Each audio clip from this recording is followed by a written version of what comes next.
Hey guys, how is everybody today? Saturday is the day I'll be devoting toward crafting, and for the first month of this, we'll be doing a series all about sewing from a pattern.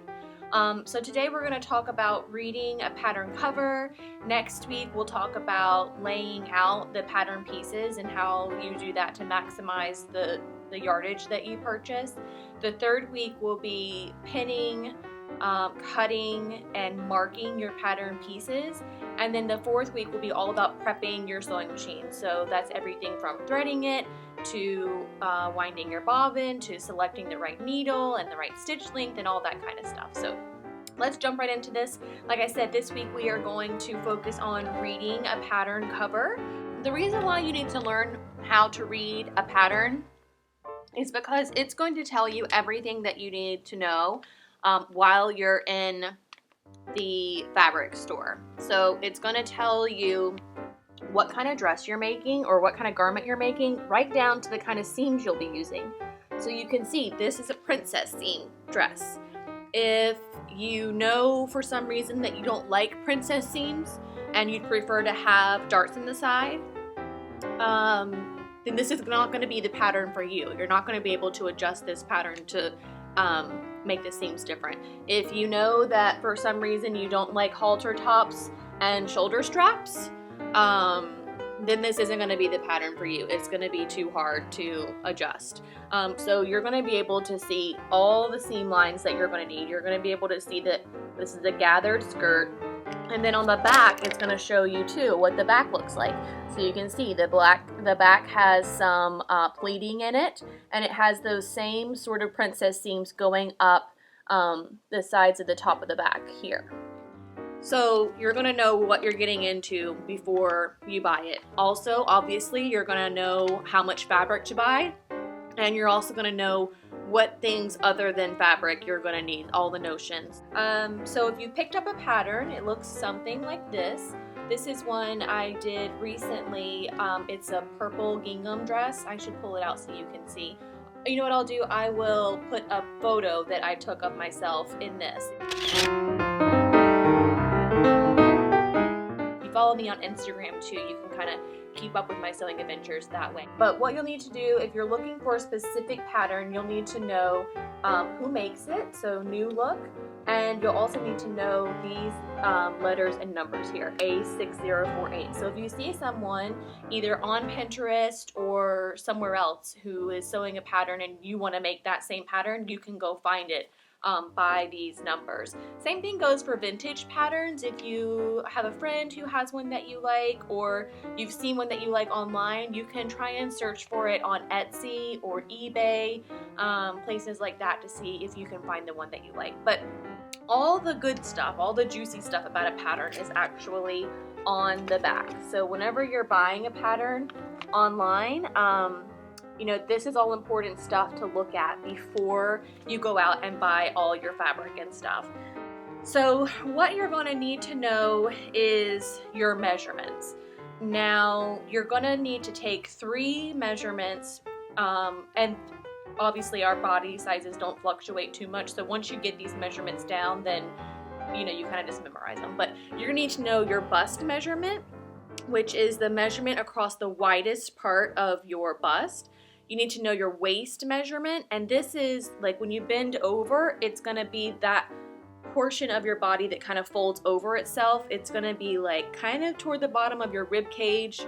In between the bottom of your rib cage and your belly button is where your waist is.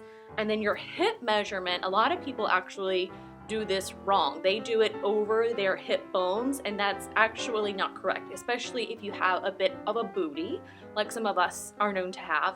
You're going to want to try and find the widest part around your bottom. So if you've got a bubble butt, that'll be a different place than if you have a flat butt. So for everybody, it's kind of different. And when you get your pattern piece or your pattern picked out, you're going to see that at the top here, they have all those measurements going down to determine your size. Now on patterns, pattern sizing is nowhere near what it is in like sizing that you buy at the store. So if you are a 4 at the store, you are not going to be a 4 in a sewing pattern. They just never really, like, stores and mass marketing adjusted sizing based on how big we were all getting. And patterns never did that. So if you think about it, what your pattern size is what you would have been if you were living back maybe 50, 60, 70 years ago.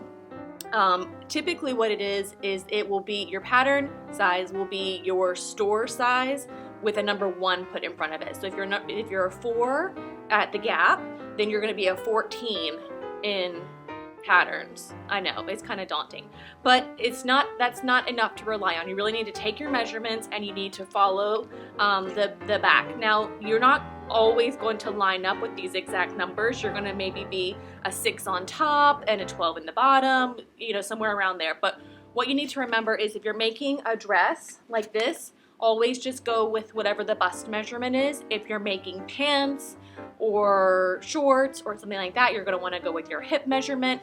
If you're making something like a high-waisted skirt, you're going to want to pay attention to both the waist measurement and the hip measurement, going with always erring on the sides of the larger one, because it's so much easier to take something in than it is to let something out. So you're going to find what size you are in this particular pattern. And then you're going to make sure before you buy it that you get the right size. So under here it says that this pattern includes sizes 4 through 16.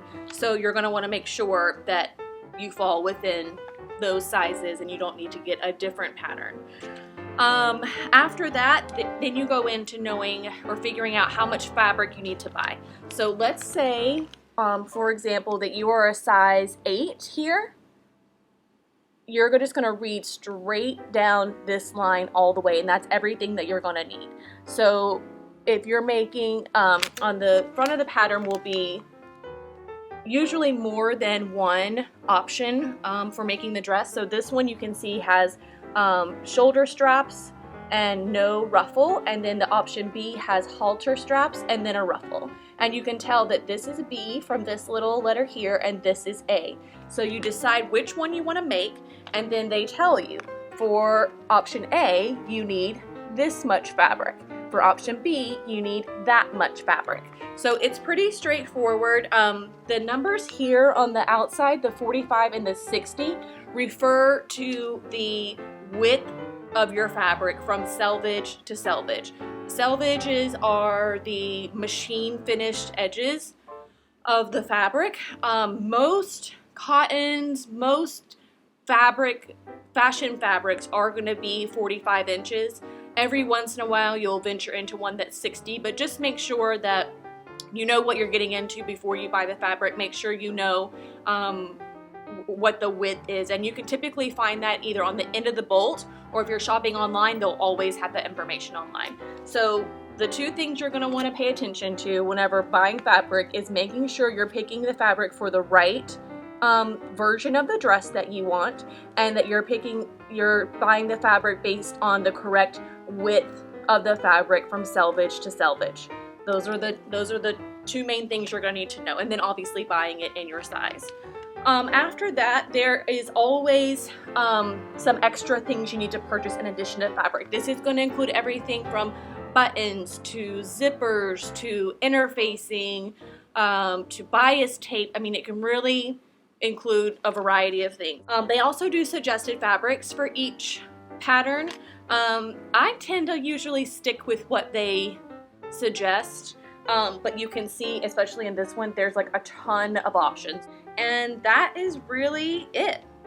That is a pattern cover.